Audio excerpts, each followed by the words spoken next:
On this Saturday night, tragedy in Texas. Caught on camera in Las Vegas, the ground was moving.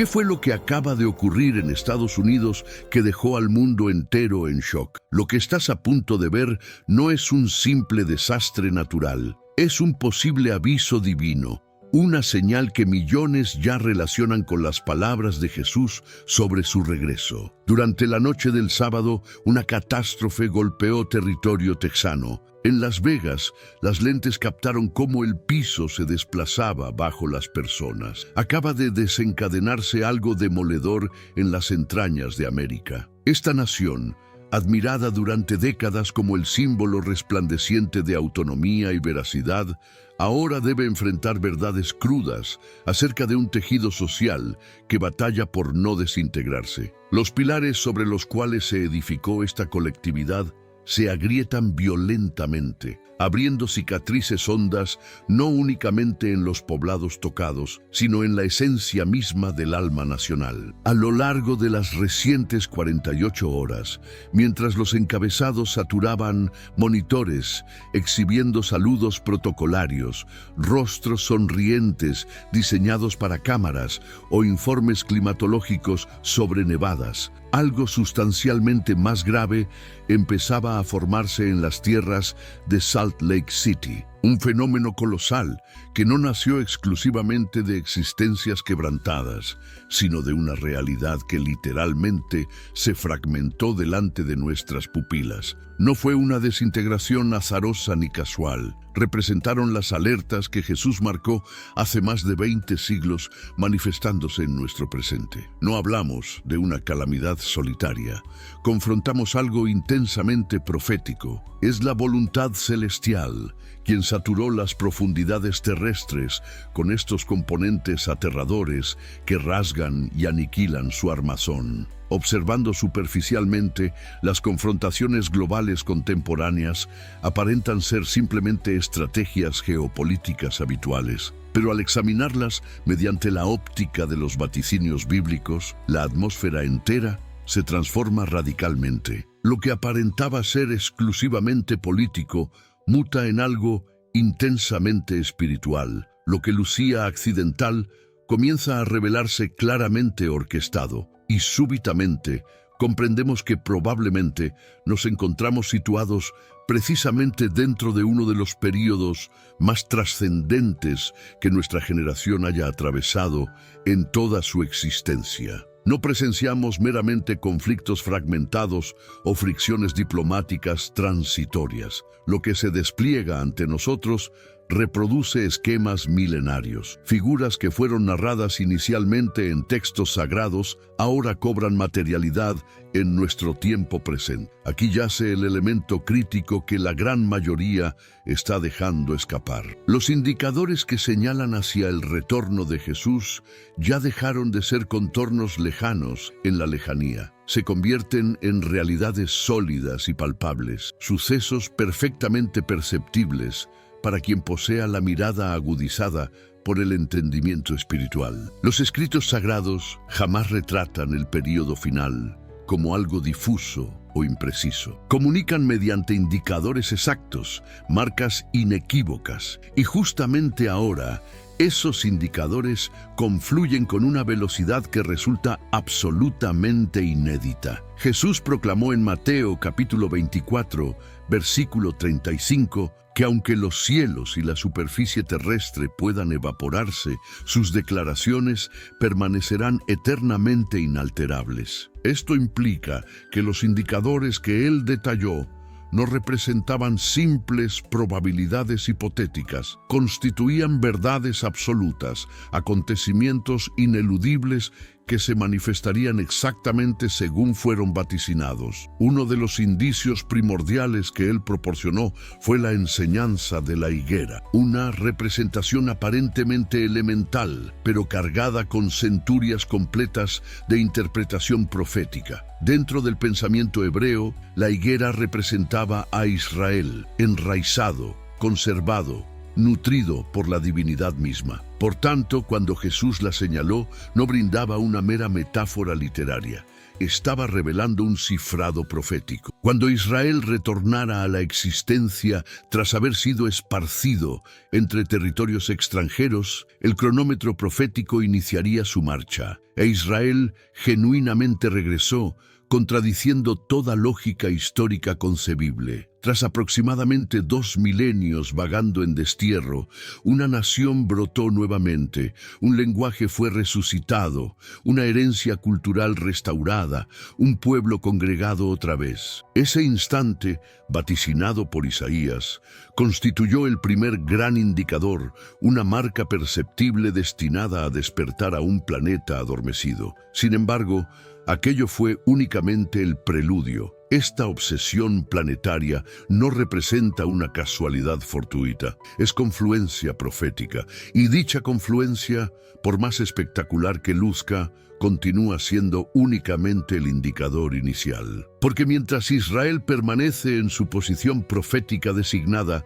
algo adicional se despliega, algo considerablemente más estremecedor que progresa sigilosamente, vigorosamente y sustancialmente más próximo a nuestro territorio. Un segundo indicador está progresando, no en regiones remotas, no en límites distantes, sino aquí, dentro del núcleo mismo de Estados Unidos. La reconstitución de Israel señaló el arranque del conteo descendente, pero el estremecimiento que actualmente está tocando territorio estadounidense porta el peso de lo que prosigue en el orden profético. Ya no se trata exclusivamente de un panorama mundial que se prepara. Es una nación que anteriormente fue juzgada sólida, protegida, inexpugnable, ahora experimentando las vibraciones que los textos sagrados declararon que se propagarían por todas las naciones conforme la época se aproxime a su culminación.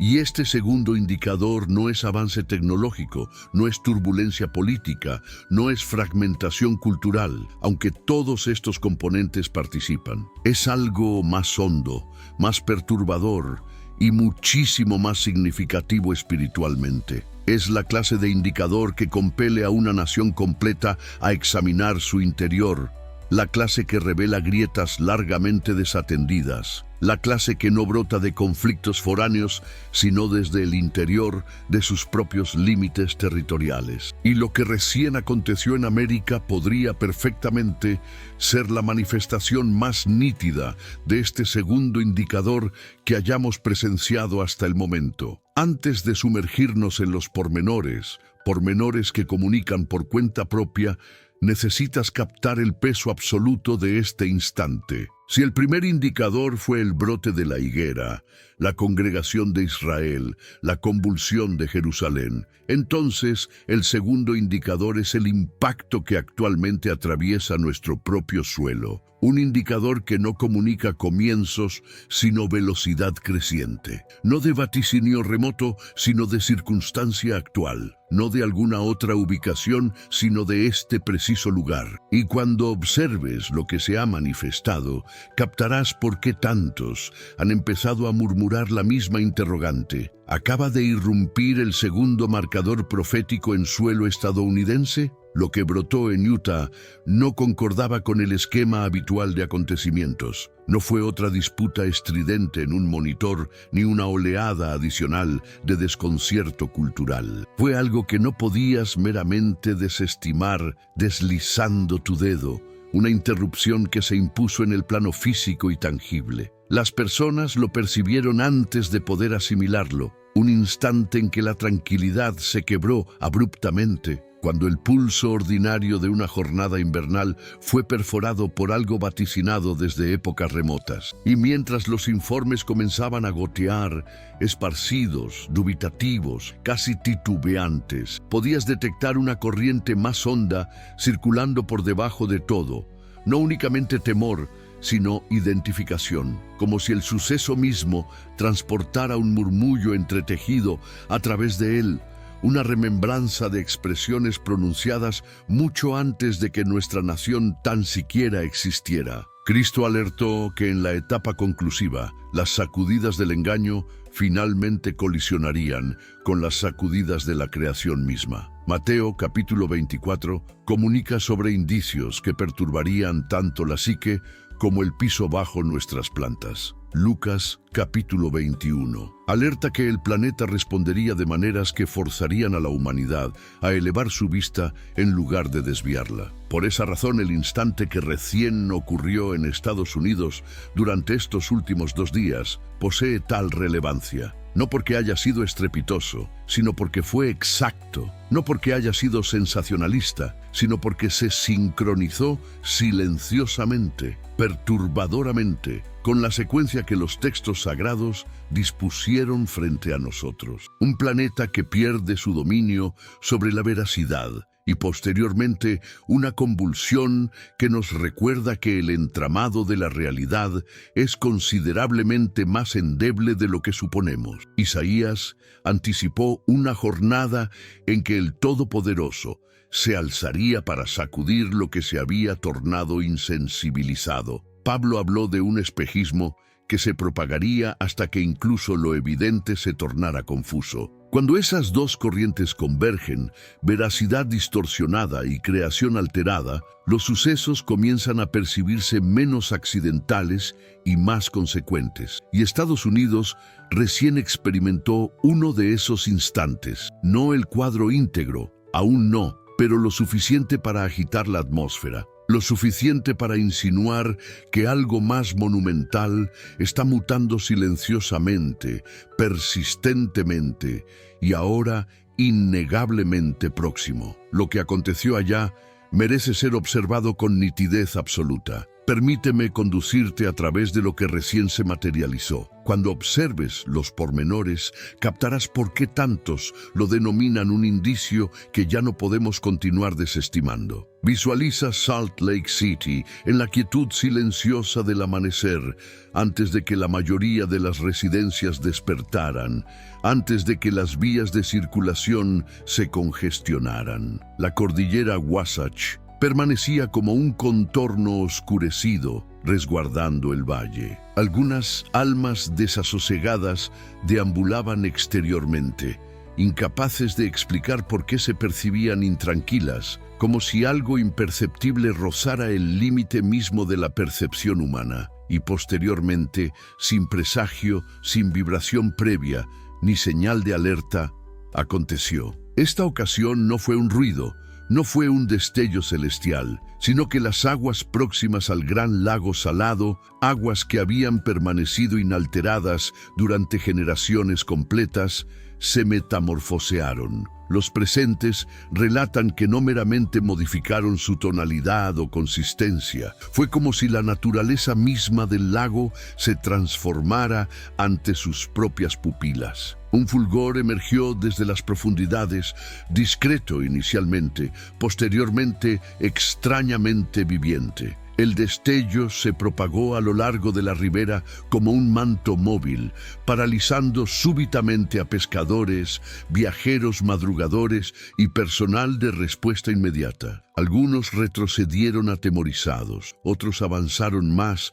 impelidos por algo que no podían racionalizar lógicamente. Y en ese instante, mientras el fulgor se amplificaba, numerosos sintieron una impresión oprimiendo sus corazones. No fue un murmullo, sino una convocatoria, un llamado que penetró más profundo que el lenguaje, removiendo conciencia y recuerdo. Quienes estuvieron presentes manifiestan que se percibió como un pasaje escritural, súbitamente respirando a través del ambiente. No Deuteronomio esta ocasión, sino Jeremías, capítulo 2, versículo 13. Mi pueblo ha perpetrado 2 males.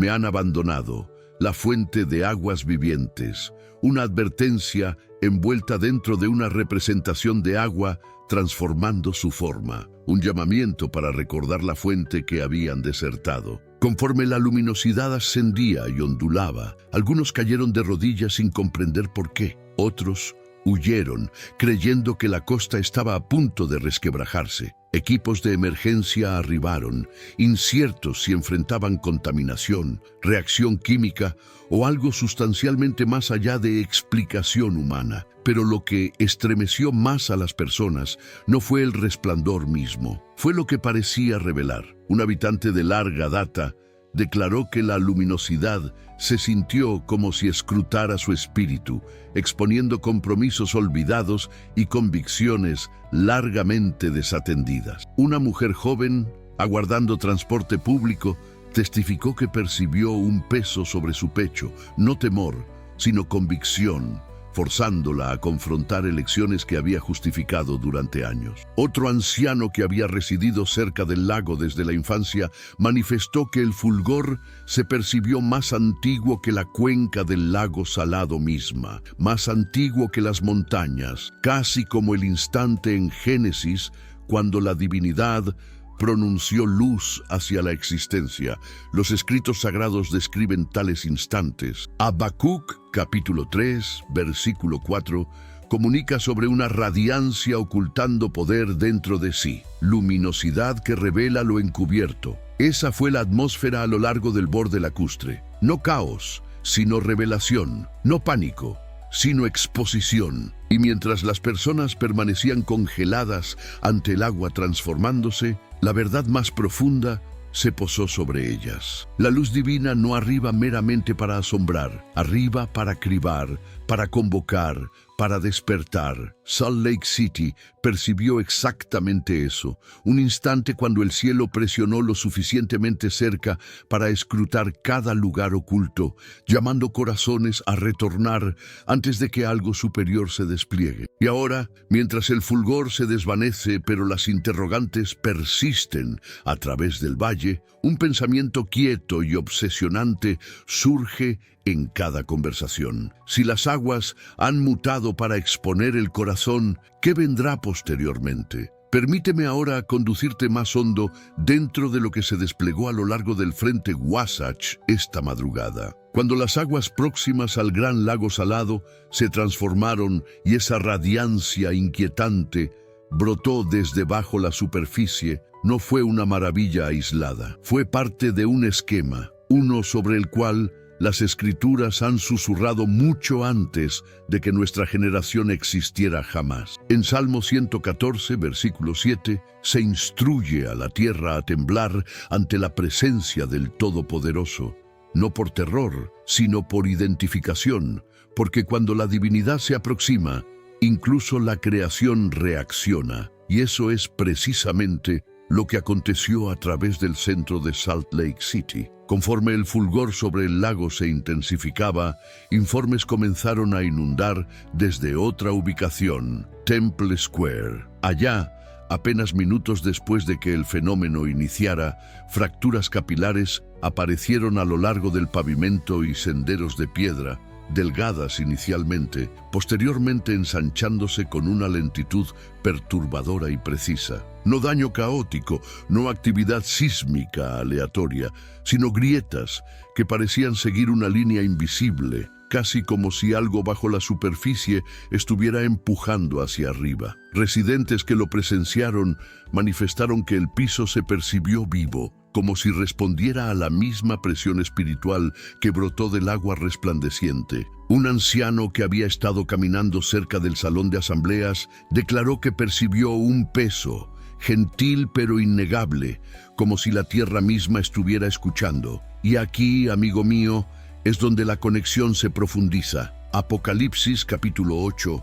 versículos 10 a 11, comunican sobre una estrella ardiente cayendo, tornando aguas amargas y sacudiendo los lugares donde las personas habitan. No simplemente como un castigo, sino como una advertencia, una alarma sonando a través de la creación, que el tiempo de complacencia ha terminado y el llamado a retornar hacia la divinidad ha arribado. Las grietas cerca de Temple Square no fueron catastróficas. Ningún edificio cayó, ninguna calle se partió abiertamente. Pero su sincronización, la misma madrugada que las aguas del lago cambiaron, ha dejado incluso las voces más escépticas perturbadas. Se percibió simbólico, intencional, casi profético. Una mujer joven que había estado parada exterior al tabernáculo cuando la primera fisura apareció, manifestó, fue como si el piso respirara bajo mis plantas. El fulgor en el lago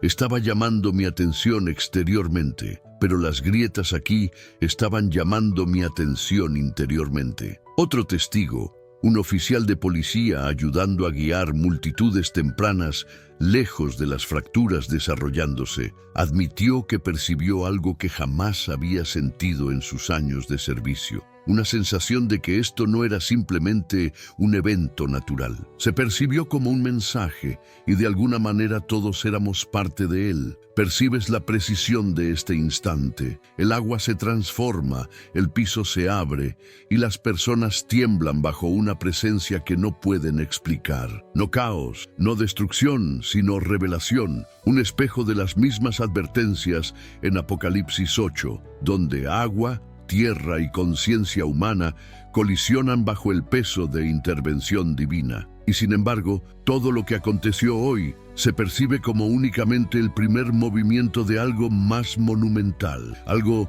aproximándose, algo que no será desestimado. Porque si el agua ha mutado y la tierra se ha agrietado y las personas han caído silenciosas ante una presencia superior a ellas mismas, ¿qué señal se prepara para irrumpir posteriormente? Y únicamente después de que el piso había cesado de temblar y las aguas a través de la tierra habían adoptado su tonalidad carmesí antinatural, algo incluso más perturbador comenzó a desplegarse. Una radiancia pálida ascendió dentro de la atmósfera, no como luminosidad solar ni lunar, sino un fulgor tembloroso que parecía respirar con el aire mismo. Momentáneamente, los testigos pensaron que no era más que un reflejo, un engaño de polvo persistente. Pero posteriormente, la figura dentro de la luminosidad comenzó a adoptar forma. No era lo suficientemente definida para denominarse persona, pero tampoco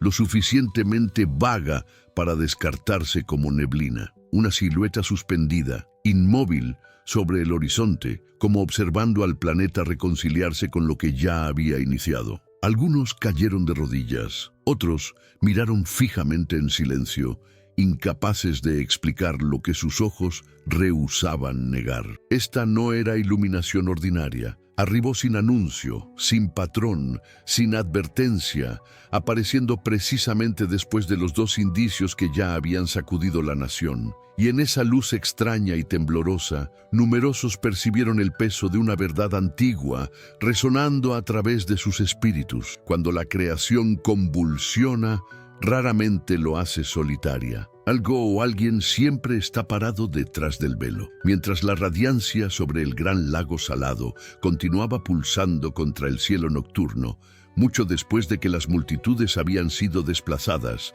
y las vías clausuradas, Salt Lake City cayó en un silencio extraño y reverente. Las calles circundando Temple Square permanecieron vacías. Sin embargo, la atmósfera se percibía insoportablemente llena, pesada con significado, densa con la proximidad de algo sustancialmente más allá de explicación humana. Y posteriormente algo que nadie podría haber anticipado, se desplegó. Fuera de la columna resplandeciente de luminosidad, emergiendo de las aguas transformadas, figuras comenzaron a aparecer. No neblina, no engaños visuales, sino siluetas claras, distintas, vestidas con indumentarias que lucían como si estuvieran tejidas de fuego viviente. Avanzaron como si emergieran de la luz misma. No unas pocas, no docenas, sino una multitud abrumadora, tantas que parecía que todo el frente lacustre se había convertido en un portal entre dimensiones. Estos seres no flotaban ni se suspendían, se desplazaban con intención,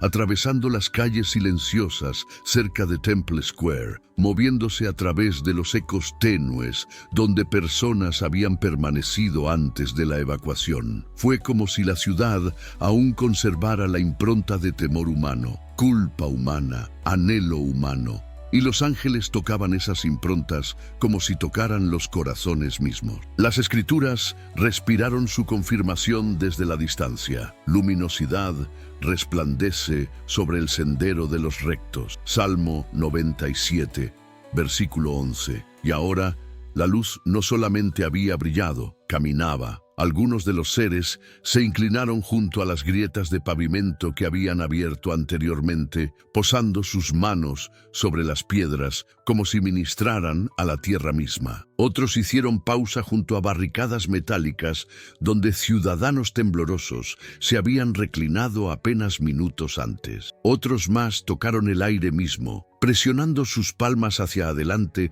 como si posaran manos sobre frentes invisibles, porque de una manera invisible por ojos humanos estaban tocando a las personas espiritualmente, directamente, innegablemente, y la prueba llegó velozmente. Cada persona evacuada del frente acuático o del área de Temple Square posteriormente testificó que durante esos mismos minutos algo los tocó. Un hombre manifestó que percibió una mano cálida posarse sobre su hombro mientras oficiales lo apresuraban lejos de la costa resplandeciente.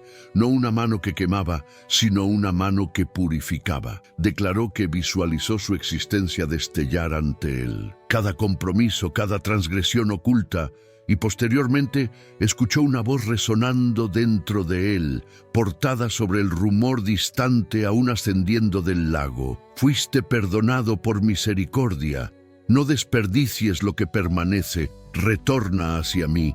Una mujer parada detrás de una barricada cerca de South Temple manifestó que percibió una mano tocar su frente, aunque nadie estaba próximo. Y súbitamente visualizó una visión del sufrimiento de Cristo. Las espinas, los clavos, la sangre. Posteriormente una voz susurró: «Este es mi amor por ti. Ahora transporta este amor dentro del mundo». Otros comenzaron a temblar conforme idiomas que jamás habían aprendido brotaban de sus labios. Algunos lloraron sin comprender por qué. Algunos visualizaron destellos de cosas futuras, advertencias, asignaciones, consuelos. Algunos percibieron enfermedades disolverse de sus cuerpos. Algunos percibieron cadenas dentro de ellos quebrarse después de años de esclavitud silenciosa.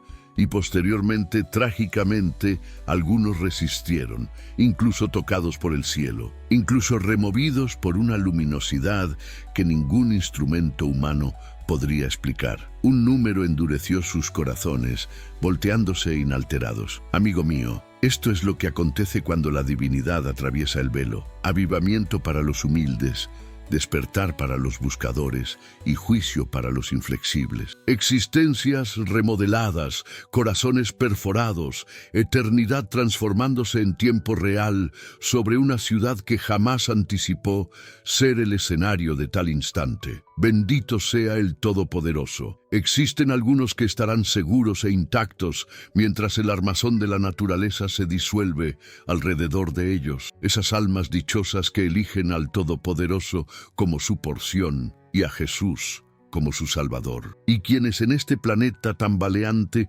buscaron una ciudad que posee fundamentos, cimientos firmes e inquebrantables, estarán protegidos más allá del alcance de esta desolación generalizada. Su felicidad yace segura en un reino que no puede ser movido. Hebreos capítulo 12, versículo 28. Existe un cielo nuevo y una tierra nueva preparados para ellos. Los terremotos son las obras del Todopoderoso y únicamente Él trae esta destrucción sobre la tierra. Que la divinidad es el autor mismo de terremotos y la transgresión la causa moral de terremotos, cualquiera que sea la causa natural, no puede ser negado por quienes creen las Escrituras. Los terremotos son presentados por los escritores, inspirados como el acto judicial, propio de la divinidad, para el castigo de la transgresión. Él mueve montañas sin que lo sepan y las vuelca en su ira. Sacude la tierra de su lugar y hace temblar sus columnas. Job, capítulo 9, versículos 5 a 6. Él mira la tierra y tiembla, toca las montañas y derraman humo. Salmo 104, versículo 32. Entonces la tierra se sacudió y estremeció. Los fundamentos de las montañas temblaron. Se conmovieron porque ardía en ira. Salmo 18, versículo 7. En su presencia las montañas se estremecen y las colinas se derriten. La tierra tiembla y sus habitantes son destruidos. ¿Quién puede permanecer ante su ira feroz? ¿Quién puede sobrevivir su furia ardiente? Su rabia resplandece como fuego y las montañas se desmoronan en polvo ante su presencia. Nahum, capítulo 1, versículos 5 a 6. La transgresión es la causa de la ira divina, los terremotos, el efecto de su ira. Traeré desastre sobre el planeta y su propia iniquidad sobre los malvados. Pondré fin al orgullo de los arrogantes y humillaré el orgullo de los despiadados. Por tanto, haré temblar los cielos y la tierra se sacudirá de su lugar ante la ira del Todopoderoso en el día de su ira ardiente. Isaías capítulo 13, versículos 11 y 13. Mira, el Todopoderoso va a devastar la tierra y arruinarla. Arruinará su superficie y esparcirá sus habitantes. La tierra está quebrada, la tierra está partida, la tierra está completamente sacudida. Isaías capítulo 24, versículos 1 y 19. Y nuevamente, el Todopoderoso vendrá con trueno y terremoto y gran ruido, con tormenta de viento y tempestad, y llamas de fuego devorador. Isaías capítulo 29, versículo 6. Nada puede ser más explícito que estos testimonios escriturales que determinan tanto la causa como el autor de esta terrible calamidad. No podemos concebir que el universo hubiera sido perturbado por estos desastres furiosos antes de que la transgresión entrara. Por tanto, la razón así, como las Escrituras nos aseguran suficientemente que los terremotos son obras de juicio divino, el efecto propio y castigo de la transgresión. Nada puede ser tan impactante como este juicio de un terremoto cuando llega inesperadamente como un ladrón en la noche, cuando no hay tiempo para huir, ni método para escapar, ni posibilidad de resistir. Cuando no queda santuario ni refugio, cuando la tierra se abre súbitamente y se convierte en la tumba de familias completas, poblados y ciudades, ya sea enviando una inundación de aguas para ahogarlos o vomitando llamas de fuego para consumirlos o cerrándose sobre ellos. Cuando progenitores e hijos, esposos y esposas, y todas las personas sin distinción en medio de salud y paz y ocupaciones, son enterrados en una ruina común y pasan todos juntos al mundo eterno. Y existe solamente la diferencia de unas pocas horas o minutos entre una ciudad famosa y ninguna ciudad en absoluto. Ahora, si la guerra es un mal terrible, entonces, cuanto más un terremoto que en medio de la paz trae un mal peor que la extremidad de la guerra. Si una pestilencia furiosa es espantosa, que barre miles en un día y decenas de miles en una noche. Si un fuego consumidor es un juicio asombroso, entonces cuánto más asombroso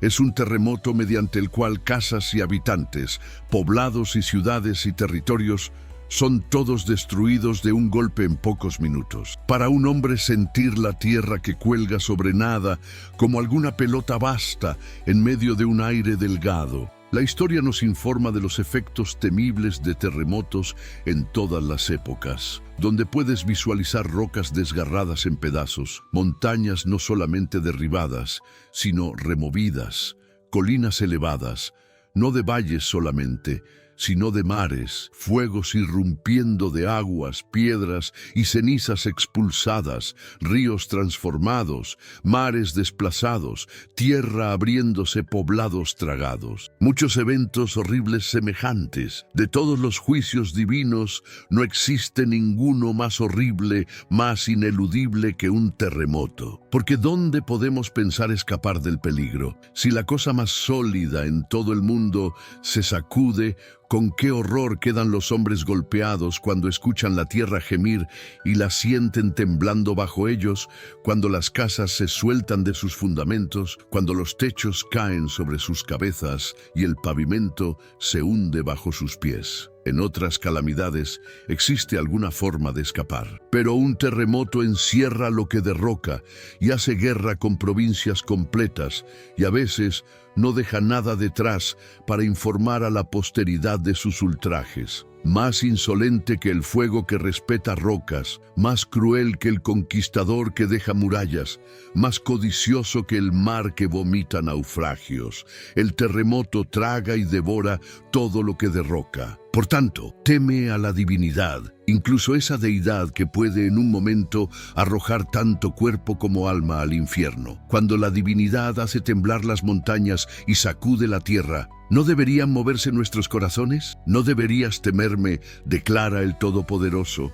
¿No deberías temblar en mi presencia? Jeremías capítulo 5 versículo 22. No temerás a quien puede abrir las ventanas del cielo arriba o quebrar las fuentes del abismo abajo y derramar inundaciones completas de venganza cuando le plazca. No temerás a quien puede llover sobre los malvados, trampas, fuego y azufre y una tempestad horrible. Salmo 11, versículo 6. No temerás a quien puede encender esos terremotos en las cavernas de la tierra y hacerlos forzar su camino hacia la destrucción de poblados, ciudades y territorios. No temerás a quien puede así súbitamente convertir una tierra fructífera en un desierto estéril, un espectáculo asombroso de desolación y ruina. Oh, que su temor pudiera este momento caer sobre todos quienes leen estas expresiones, obligando a cada uno de ustedes a clamar: mi carne tiembla en temor de ti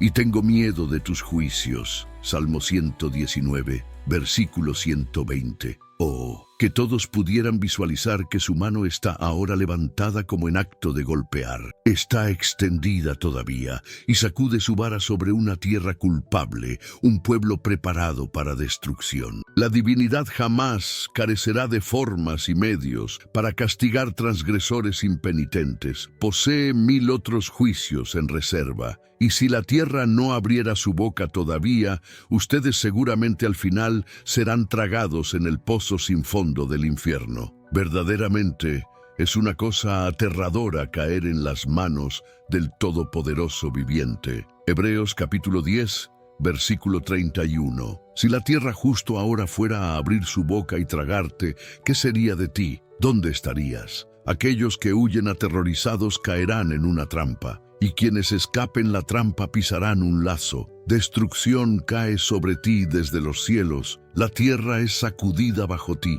la tierra se ha quebrado y ha colapsado completamente. Todo está perdido, abandonado y confundido. La tierra se tambalea como un borracho, tiembla como una carpa en una tormenta. Cae y no se levantará nuevamente porque sus transgresiones son muy grandes. Isaías capítulo 24, versículos 18 a 20. Las obras de creación y providencia fueron indudablemente destinadas para el aviso y contemplación de la humanidad, especialmente cuando la divinidad sale de su lugar, es decir, se aparta del curso usual y establecido de su providencia para castigar a los habitantes de la tierra por sus iniquidades. Entonces nos corresponde observar la operación de sus manos con temor y reverencia. A esto el salmista repetidamente nos llama: vengan, vean las obras gloriosas del Todopoderoso,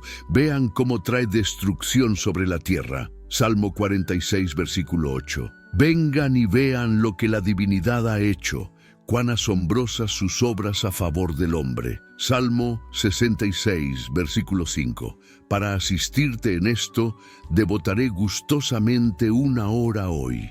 Este planeta es un estado de disciplina para el mundo eterno y por tanto, castigos de diversos tipos y grados deben enumerarse entre las obras ordinarias de providencia: dolor, enfermedad, pérdidas, despojos, decepciones. Estos son los azotes usuales de la mano divina que nuestro Padre Celestial utiliza cada día para castigar a algunos u otros de sus hijos descarriados. Pero cuando estos se encuentran demasiado débiles e ineficaces para su reforma, o cuando por ser tan frecuentes y comunes las personas comienzan a pensarlos cosas naturales y no reconocer la mano divina en ellos, entonces el gobernante universal se aparta de sus métodos usuales de castigos y utiliza tales ejecutores señalados y extraordinarios de su venganza, como no pueden sino despertar a un planeta adormecido y hacerlo sensible de su agencia. En tales momentos, la divinidad lanza su mundo en un fermento y o controla sus leyes establecidas o lleva tales a ejecución como fueron formadas solamente para ocasiones extraordinarias. Los ejecutores extraordinarios de su venganza son generalmente estos 4. 1. Hambruna. 2. Espada. 3. Pestilencia. 4. Terremotos. Una hambruna en esta tierra de abundancia sería un juicio inusual, ciertamente, y sin embargo, diversas partes de nuestro territorio han sido reducidas a los bordes de ella por la severidad de la sequía del año pasado. La espada ha sido un arma inofensiva para nosotros hasta hace poco, pero ahora está blandida sobre nuestras cabezas y perfora nuestro territorio en 1000 venas. La pestilencia es una desgracia que no ha esparcido desolación entre nosotros, aunque probablemente no existe un año en el cual no esté caminando a través de algún territorio u otro sobre nuestro globo. En cuanto a terremotos, hemos tenido tales sacudidas que pueden convencernos de que no estamos más allá del alcance de ese juicio desolador, incluso en este continente sólido, aunque aún no nos han causado ninguna lesión. Pero quizás nunca hubo desde el terremoto en el diluvio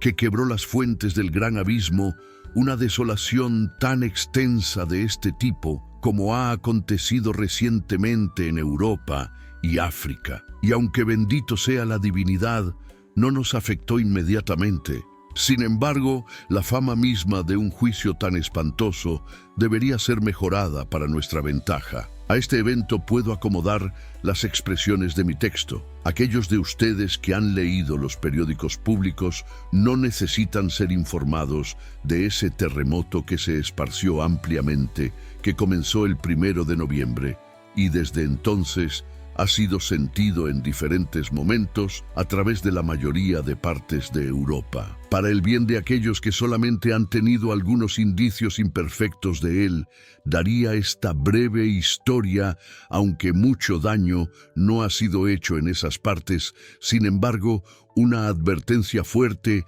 ha sido dada. Ciertamente sería una instancia de estupidez inexcusable para nosotros no tomar aviso de una dispensación tan espantosa. Tales devastaciones son a la vez juicios sobre los lugares donde acontecen y advertencias a otros. ¿Para qué fin fueron los israelitas castigados con tantos juicios milagrosos? Pablo te dirá, no fue solamente por sus transgresiones, sino todas estas cosas les acontecieron por ejemplos y están escritas para nuestra amonestación sobre quienes los fines del mundo han llegado. Primera de Corintios capítulo 10, versículo 11. ¿Para qué fin fueron las ciudades de Sodoma y Gomorra convertidas en cenizas? Pedro te dirá, la divinidad las hizo un ejemplo para aquellos que después vivirían impíamente. Segunda de Pedro capítulo 2, versículo 6. Y no deberíamos considerar tales ejemplos incluso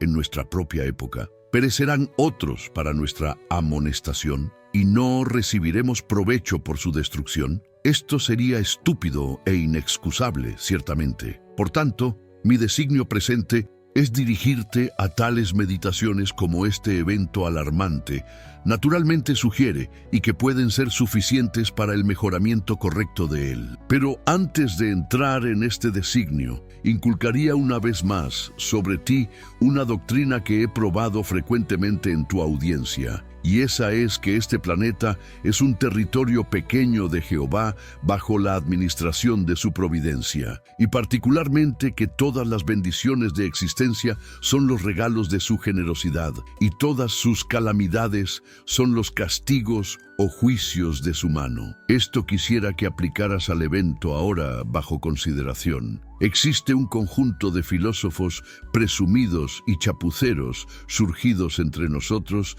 quienes piensan que refutan todo esto, alegando que los terremotos proceden de causas naturales, y por tanto es supersticioso adscribirlos a la agencia de providencia. Pero no existe más razón o filosofía en esto que si negaran que un hombre escribe porque utiliza una pluma, o que reyes ejercen gobierno porque emplean sirvientes bajo ellos. Concedo que causas naturales concurren hacia la producción de terremotos. Pero, ¿qué son estas causas naturales? ¿Son causas independientes que se mueven por sí mismas? No, fueron primero formadas y aún son dirigidas por la mano divina. La vista más breve y simple que puedo dar del caso es esta. Cuando la divinidad formó este globo, visualizó cuál sería la conducta de sus habitantes en todos los periodos de tiempo, y particularmente supo en qué momento particular un reino o ciudad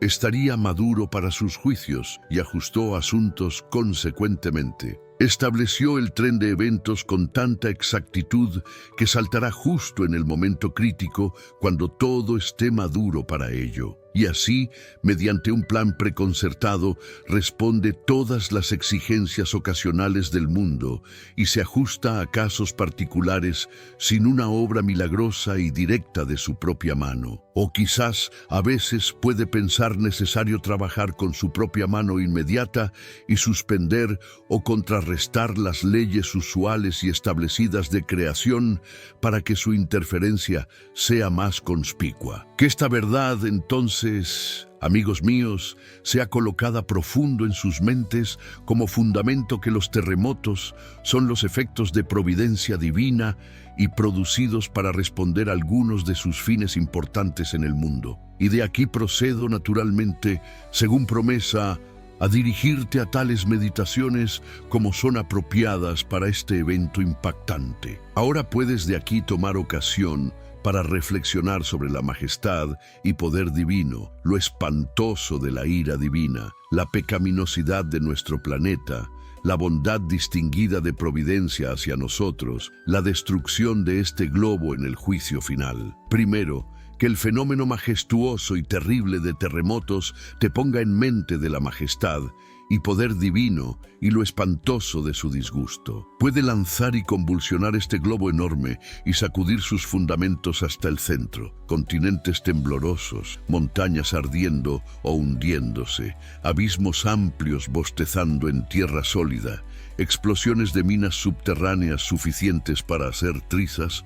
Un mundo son solamente indicios de su indignación, pero mi lenguaje solamente hunde este tema exaltado. Por tanto, te daré las descripciones inimitables de los escritores sagrados. Su sabiduría es profunda, su poder es vasto. ¿Quién le ha resistido y salido ileso? Mueve montañas sin que lo sepan y las vuelca en su ira. Sacude la tierra de su lugar y hace temblar sus columnas. Habla al sol y no brilla, sella la luminosidad de las estrellas. Únicamente él estira los cielos y pisa sobre las olas del mar. Es el hacedor del Oso y Orión, las Pléyades y las constelaciones del sur. Realiza maravillas que no pueden ser sondeadas, milagros que no pueden ser contados. Job, capítulo 9, versículos 4 a 10. Porque un fuego ha sido encendido por mi ira, uno que arde hasta el infierno más bajo. Amontonaré calamidades sobre ellos y gastaré mis flechas contra ellos. Deuteronomio, capítulo 32, versículos 22 y 23. Pero la descripción más impactante y vívida me parece que el lenguaje de inspiración mismo nos ha dado está en la profecía de Nahum. El Todopoderoso es un ser celoso y vengador.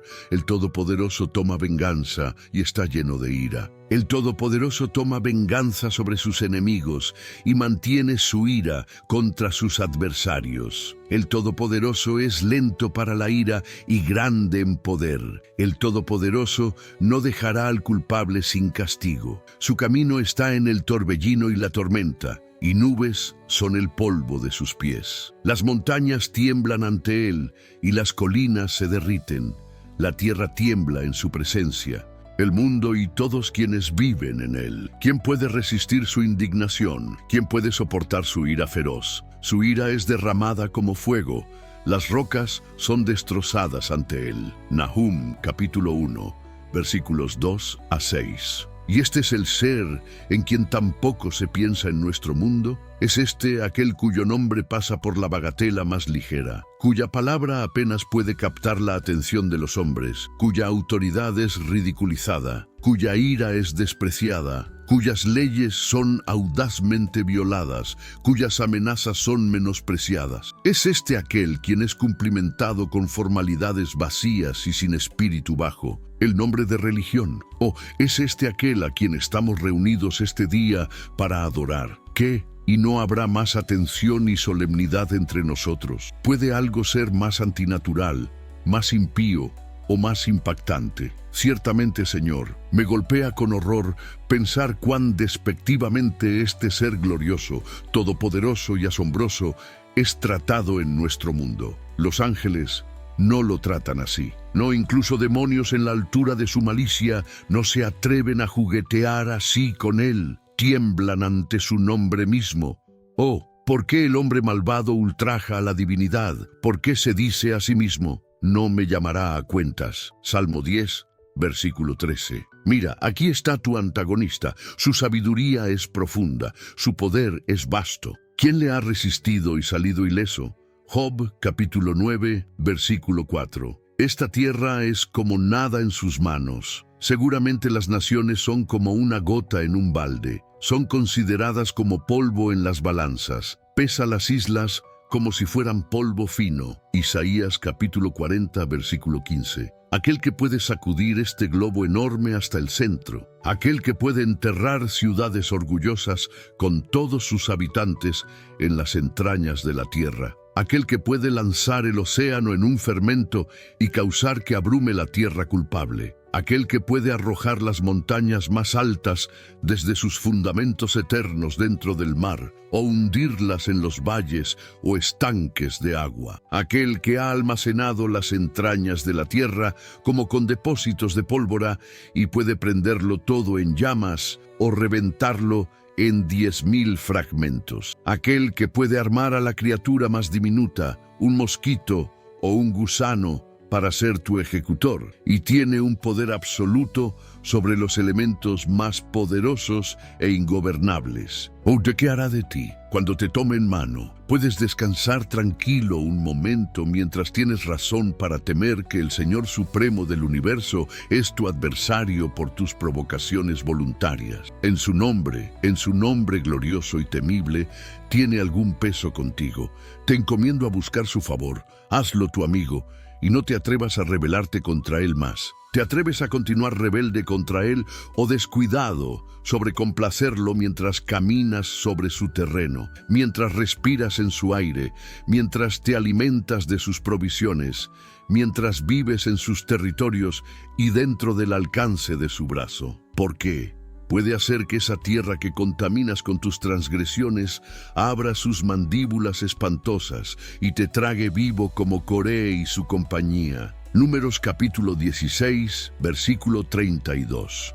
Oh, amigos míos, puede romper nuestros corazones pensar que deberían existir personas tan locas como para incurrir en su disgusto y ser descuidadas sobre su favor. Pero ¿no existen algunos tales entre nosotros? Bien, pronto descubrirán que es una cosa temible caer en las manos del Todopoderoso viviente, a menos que se arrepientan rápidamente. Hebreos capítulo 10, versículo 31. Segundo, este juicio desolador puede justamente llevarte a reflexionar sobre la pecaminosidad de nuestro mundo. Ay, vivimos sobre un globo culpable y mucho ha sufrido por las transgresiones de sus habitantes. Una vez fue todo ahogado en un diluvio universal y muchas partes de él han hundido desde entonces bajo la carga de culpabilidad. Si la transgresión nunca lo hubiera contaminado, entonces nunca habría sido así, desgarrado y destrozado.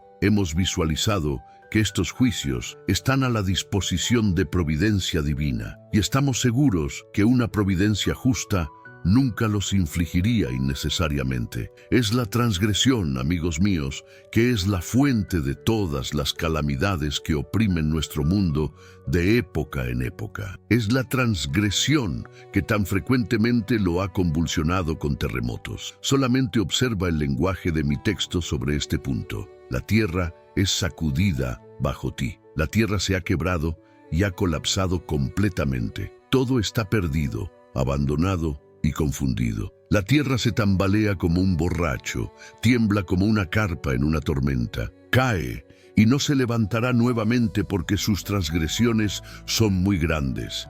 Estos señores, esta es la carga bajo la cual se tambalea, este es el mal ante el cual tiembla, esta es una carga que los hombres, que la tierra misma, no, que ángeles y toda la creación no pueden soportar. ¿Por qué fue el mundo antiguo destruido por un diluvio? Fue porque toda carne había corrompido su camino. El Todopoderoso visualizó cuán grande se había vuelto la maldad del hombre sobre la tierra y que toda inclinación de los pensamientos de su corazón era solamente mal todo el tiempo. ¿Por qué fue Sodoma consumida con relámpago del cielo y hundida en un mar muerto por un terremoto? Fue porque los hombres de Sodoma eran malvados y transgresores ante el Todopoderoso excesivamente. Génesis capítulo 13, versículo 13. En resumen, la transgresión es la causa de todas las calamidades bajo las cuales nuestro mundo ha gemido. Desde la caída de Adán hasta este día, el cielo ha estado testificando su disgusto contra las transgresiones de los hombres mediante los juicios más terribles de época en época durante casi 6,000 años. La destrucción de una nación está destinada no solamente para su castigo, sino para una advertencia a otros, para que puedan escuchar y temer, y nadie entre ustedes hará tal cosa malvada nuevamente. Deuteronomio capítulo 13, versículo 11. Pero los hombres persistirán obstinadamente aún, no alarmados por las advertencias más fuertes y no reformados por los castigos más severos. Que la espada de guerra mate sus miles, que la pestilencia camine alrededor en todos sus terrores desoladores, que la tierra sacuda y tiemble bajo sus habitantes culpables, que estos juicios sean repetidos de generación en generación, de territorio en territorio, y aún pecarán, y los castigos de 6,000 años no han sido capaces de reformarlos. Oh, qué provincia rebelde del imperio de Jehová es este globo culpable, y probablemente ha sido raramente más así que en la época presente, y por tanto no es maravilla que los juicios divinos estén en la tierra. La mayor parte de ella está invadida con toda la idolatría e ignorancia, vicio y barbarie del paganismo. Una gran parte adora al impostor Mahoma en lugar del Hijo Divino y gimen bajo su yugo. La mayor parte de Europa está corrompida con la idolatría, superstición y libertinajes de la Iglesia de Roma y gimen bajo su tiranía. Allá las farsas teatrales más tontas son devotamente realizadas bajo el nombre de religión. Allá la mente nacida libre está esclavizada y no se atreve a pensar por sí misma en asuntos en los cuales debe responder por sí misma. Allá el homenaje debido al verdadero ser divino y el único mediador es sacrílegamente dado a ídolos sin sentido y una turba de santos imaginarios. Allá el tribunal infernal de la Inquisición imita las torturas del infierno y hace del hombre que descubriría la verdad un monumento de miseria. Allá un mercado para indulgencias y perdones es sostenido. y los hombres por un poco de dinero pueden comprar una licencia para cometer los crímenes más atroces o hacen expiación por ellos mediante la penitencia de austeridades corporales. Y puede religión pura y no contaminada, pueden buenos morales crecer y florecer en tal suelo. No, la religión ha degenerado en sacerdocio y una superstición mercenaria, y los vicios y libertinajes más enormes deben abundar. Tal hay. Era Lisboa por carácter universal, y aunque no repetiría los juicios censoriosos de los judíos con respecto a los galileos, Lucas capítulo 13, versículo 2, ni supondría que Lisboa era más profundamente culpable que todas las ciudades sobre la faz de la tierra. Sin embargo, esto me atrevo a pronunciar que era un lugar muy culpable del globo, y que fue por esto que fue tan severamente castigada. Si tomamos un recorrido de territorios protestantes, donde la religión debe encontrarse, si en algún lugar, ¡ay, cuán melancólico es el panorama! Las buenas doctrinas antiguas de la Reforma, que fueron adaptadas para avanzar los honores de gracia divina y mortificar el orgullo del hombre, han sido demasiado generalmente abandonadas, y un sistema más fácil agradable a la vanidad y autoadulación de corazones depravados ha sido vestido en su lugar. No, el cristianismo mismo ha sido rechazado, ridiculizado y expuesto a escarnio público por el club creciente de deístas, y donde el nombre y profesión cristiana son retenidos, la vida y espíritu están demasiado generalmente perdidos, y su práctica es una oposición abierta a su fe profesada, como son las ordenanzas del Evangelio descuidadas o profanadas. ¡Qué variedad impactante de crímenes debe encontrarse en todas partes! Incluso en territorios que profesan haber renunciado a la corrupción papal, embriaguez, blasfemia, perjurio, mentira, fraude e injusticia, orgullo, lujo, formas variadas de lujuria y toda clase de extravagancias. Y todos estos expresamente prohibidos bajo las penalidades más severas por esa religión que ellos mismos profesan y reconocen como divina. Tercero, este evento melancólico puede llevar tus mentes agradecidamente a reflexionar sobre la bondad peculiar divina hacia nuestro territorio, en que no fue involucrado en la misma destrucción. No necesito decirte que somos un pueblo culpable y objetable. Puedes estar convencido de ello mediante evidencia más auténtica. Las existencias de la generalidad lo proclaman fuertemente. Los terrores de guerra que ahora nos rodean lo proclaman. ¿Y no susurran tus propias conciencias la misma cosa? ¿Y por qué hemos sido perdonados? ¿Cómo ha incluso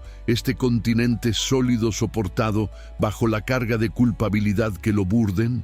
Ha sido debido enteramente a la gracia y paciencia de esa divinidad que tampoco es considerada entre nosotros, y no celebraremos agradecidamente sus alabanzas. No nos conducirá su bondad al arrepentimiento. Toda su amabilidad será desechada sobre nosotros. Lo obligaremos a derramar sus juicios sobre nosotros también al final. Me parece escucharlo expostulando sobre Virginia en ese lenguaje compasivo. ¿Cómo te entregaré, Virginia? ¿Cómo puedo dejarte ir? ¿Cómo puedo destruirte como Adma y Seboim? Ciudades que fueron destruidas con Sodoma y Gomorra. Mi corazón está desgarrado dentro de mí y mi compasión se desborda.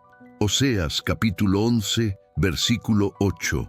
Oh, ¿no debe tal lenguaje conmovedor derretirnos a sus pies en el arrepentimiento más sincero? Sin un espíritu de profecía, puedo pronunciar con seguridad que nunca estará bien con nuestro territorio hasta que seamos traídos a esto. Cuarto, lo que sugeriría particularmente a tus pensamientos de las devastaciones del reciente terremoto es la última destrucción universal de nuestro mundo en el juicio final. De esto, un terremoto es tanto una confirmación a razón humana como una representación vívida. Uno, es una confirmación incluso a razón humana, extraída de la constitución de nuestro globo, que tal destrucción es posible e incluso probable según el curso de naturaleza. Nuestro globo está almacenado con depósitos subterráneos de materiales combustibles que necesitan solamente una chispa para producir una explosión violenta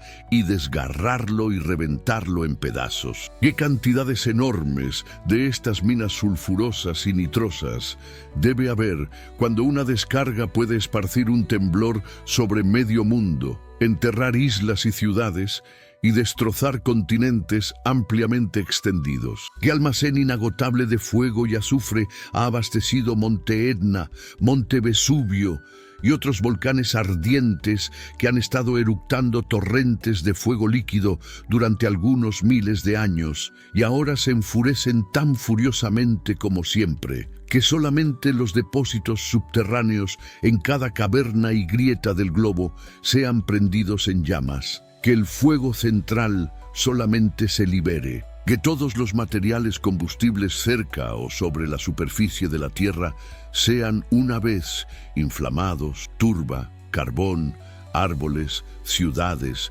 casas y todo su mobiliario. Esto produciría una conflagración general que nada podría resistir. En resumen, podemos conjeturar de la construcción de nuestro mundo que no fue destinado para una existencia perpetua en su forma presente, sino para ser disuelto por el elemento espantoso del fuego. Y Revelación nos asegura de esta desolación universal, cuando los cielos se encogerán como un pergamino chamuscado y pasarán con gran ruido, y los elementos se derretirán con calor ferviente. La tierra también, y las cosas que están en ella, serán quemadas.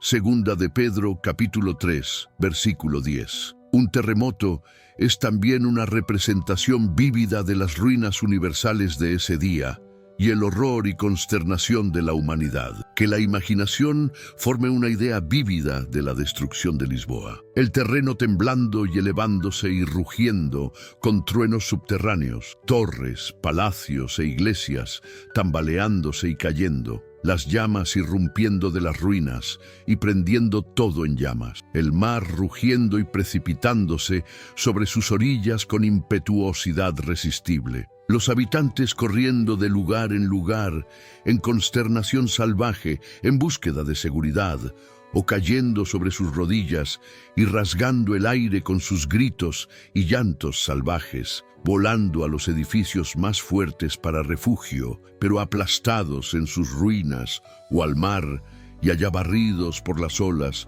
precipitándose. Murallas cayendo sobre miles en su huida, o la tierra abriendo sus mandíbulas y tragándolos. ¿Puede la imaginación humana representar algo más impactante? En otras calamidades, cualquier otra cosa que perdamos, aún tenemos la tierra para apoyarnos. Pero cuando esa desaparece, estamos desamparados ciertamente y debemos hundirnos en destrucción inmediata. Tal, amigos míos, pero infinitamente más espantoso serán los terrores de ese último, ese terremoto universal que todos visualizaremos. Estrellas caen, se precipitan sin ley a través del aire y se estrellan unas contra otras en pedazos. El sol se extingue y luce como un globo enorme de oscuridad sólida. La luna se convierte en sangre y refleja una luminosidad sanguinaria portentosa sobre la tierra. Las nubes destelallan y arden con hojas de relámpago y son rasgadas con el estruendo horrible de trueno. Esto es resonado de vuelta por los truenos subterráneos que murmuran,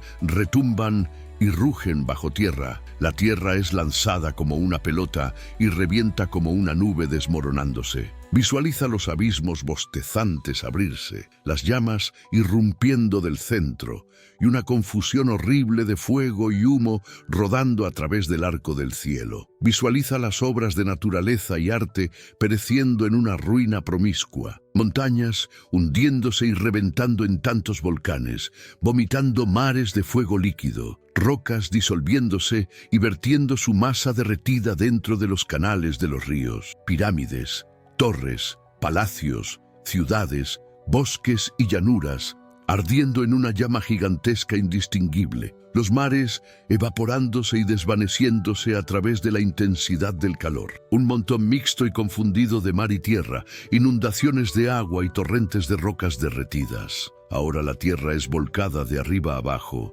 de dentro a fuera, y reducida en un caos gigantesco. Y donde tú, pecador presuntuoso y robusto, quien puede ahora despreciar los terrores del Todopoderoso. Oh, ¿dónde huirás en este día tremendo? ¿Qué te apoyará cuando el terreno sobre el cual paras desaparece? ¿Qué roca o montaña procurarás para refugiarte? Cuando rocas y montañas están hundiéndose y desapareciendo o derritiéndose como nieve ante el sol. ¿Cómo puedes esperar escapar del infierno cuando la tierra misma se convierte en un lago de fuego y azufre? Oh, ¿cómo puedes soportar el pensamiento de rodar y revolcarte allá? ¿Qué ha ocurrido ahora de tus tierras y posesiones, sobre las cuales una vez pusiste tus corazones? No. ¿Dónde está el territorio? ¿Dónde el continente en el cual una vez moraste? ¡Ay! Están todos reducidos en cenizas. Entonces, amigos míos, visualizarán la ventaja de esa cosa despreciada y descuidada, religión verdadera, y la diferencia entre los justos y los malvados, entre quien sirve al Todopoderoso y quien no le sirve. Malaquías, capítulo 3, versículo 18. Entonces, aquellos que ahora están tan pasados de moda como para hacer religión un asunto serio, entonces encontrarán los frutos felices de esas horas que gastaron sobre sus rodillas en el trono de gracia, de esos llantos y lágrimas que vertieron tras Jesús, de sus luchas honestas con transgresión y tentación, y en resumen, de una existencia dedicada a la divinidad. Por tanto, que tales de ustedes, porque confío que existen tales entre ustedes, regocíjense en el prospecto de ese día glorioso y espantoso, y que sea más y más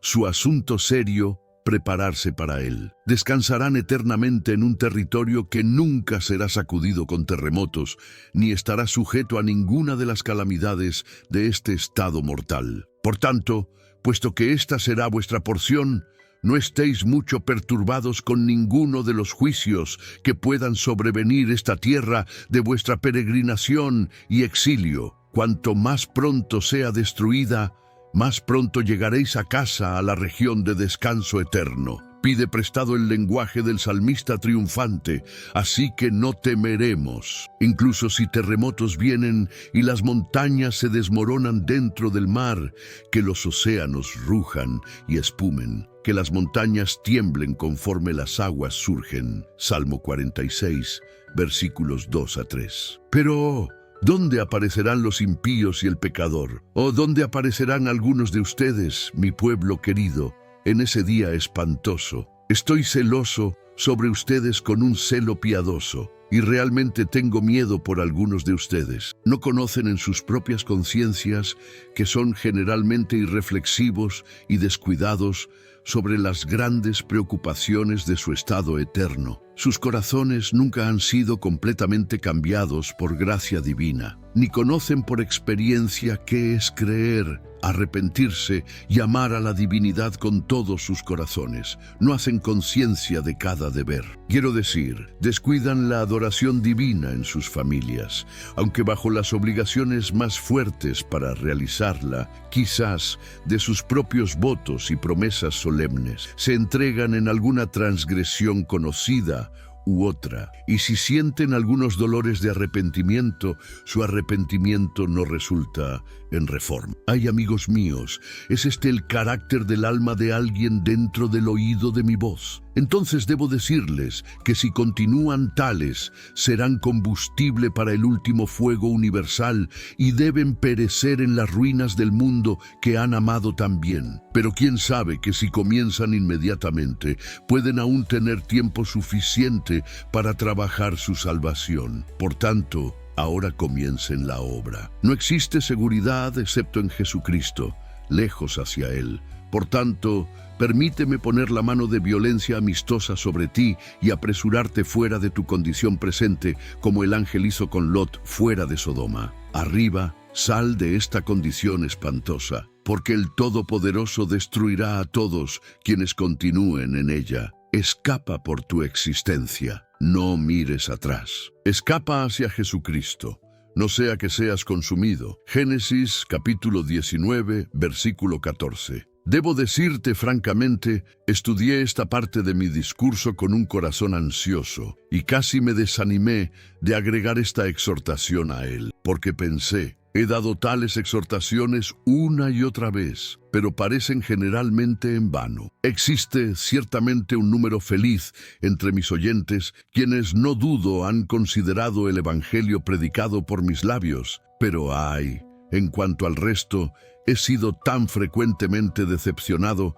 que ahora apenas espero triunfar. Estos, queridos amigos míos, son mis desalientos en mis retiros, cuando ningún ojo me visualiza, excepto la divinidad. Y, oh pecadores, probará vuestra conducta futura que había buena razón para mis temores. Ay, es el ministerio del Evangelio una institución inútil con respecto a ustedes. No tienen tales exhortaciones como estas peso con ustedes. Resistirán mi mano benevolente cuando la extendería para arrancarlos del ardiente. Bien, amigos míos, no puedo ayudarlo. Si perecerán, si están obstinadamente decididos en ello, solamente tengo esto para manifestar que vuestro ministro pobre llorará en secreto por ustedes y dejará caer sus lágrimas sobre ustedes conforme caen en ruina de entre sus manos. Sí, pecadores, que no permita la divinidad que cese de orar por ustedes y compadecerlos. Mientras mi lengua sea capaz de pronunciar una expresión y piensen que vale la pena escucharme, enviaré los llamados del Evangelio tras ustedes, y si perecen después de todo, caerán dentro del infierno con las ofertas del cielo en sus oídos. Gustosamente me limpiaría y manifestaría, vuestra sangre esté sobre vuestras propias cabezas. Estoy limpio. Hechos, capítulo 18, versículo 6. Pero ay, mi corazón retrocede y falla. No tengo duda alguna, excepto que el Evangelio que he predicado a ustedes es ciertamente el Evangelio de Cristo, y gustosamente aventuro mi propia alma sobre él. Pero al dispensarlo entre ustedes, soy consciente de tanta debilidad, frialdad e inhabilidad, que a veces estoy impactado de mí mismo, no sea que sea accesorio a vuestra ruina. Sin embargo, esto es cierto. Gran culpabilidad caerá en algún lugar.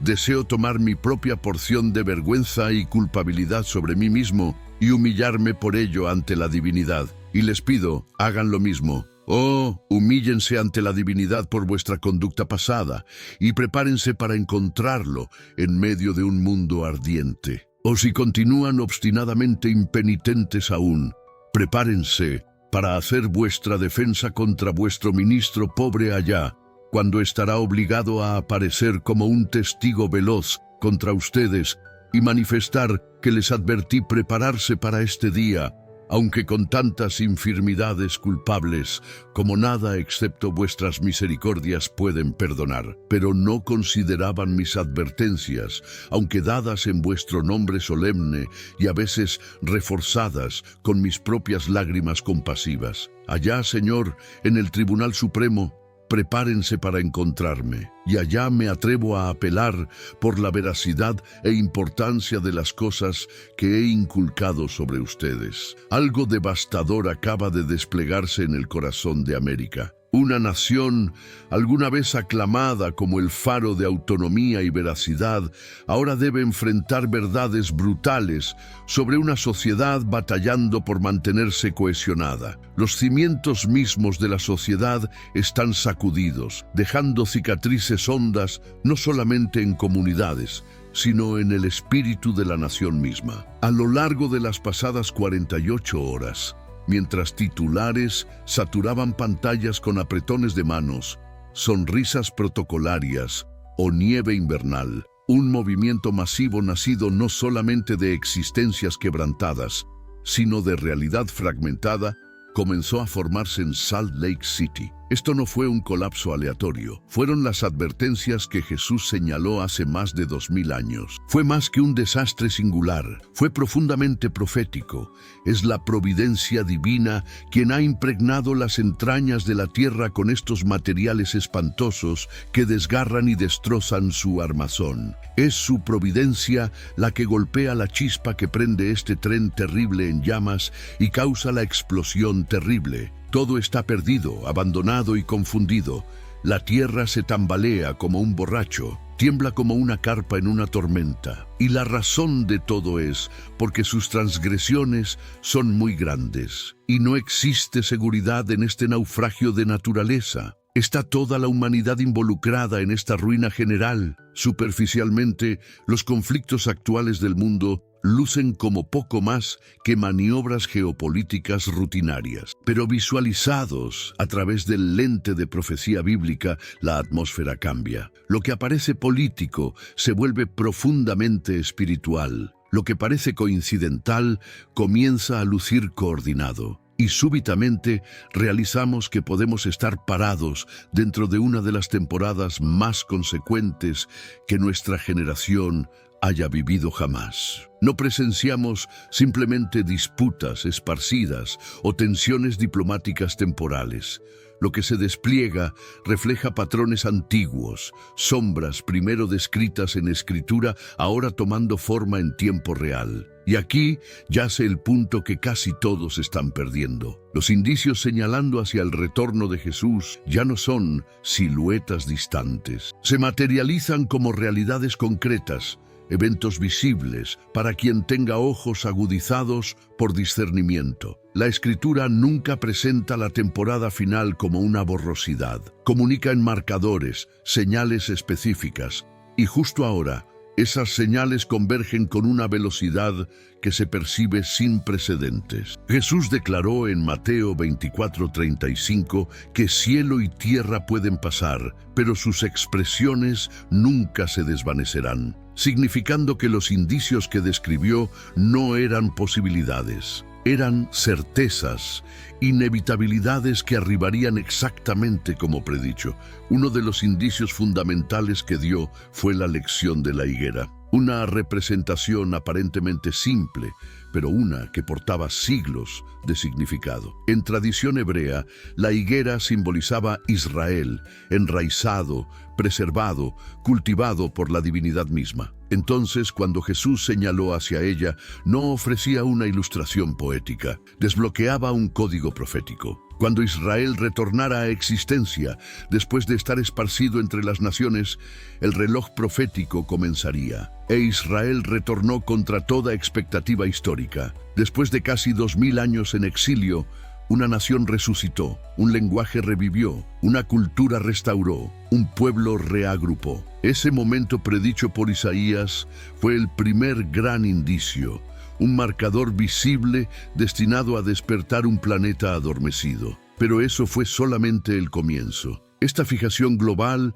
no es coincidencia, es convergencia, y esta convergencia, pese a cuán dramática aparezca, sigue siendo solamente el primer indicio. Porque mientras Israel permanece en su lugar profético, algo más, algo sustancialmente más sobrio, se despliega silenciosamente, poderosamente y mucho más cerca de hogar. Un segundo indicio está avanzando, no ultramar, no en fronteras distantes, sino aquí dentro del corazón de Estados Unidos. La restauración de Israel marcó el inicio del conteo descendente, pero el sacudimiento ahora tocando suelo estadounidense porta el peso de lo que prosigue en la secuencia profética. Ya no es meramente un escenario global, siendo preparado. Es una nación alguna vez considerada estable, aislada, intocable, ahora percibiendo los temblores que Escritura manifestó que se esparciría, atravesarían todas las naciones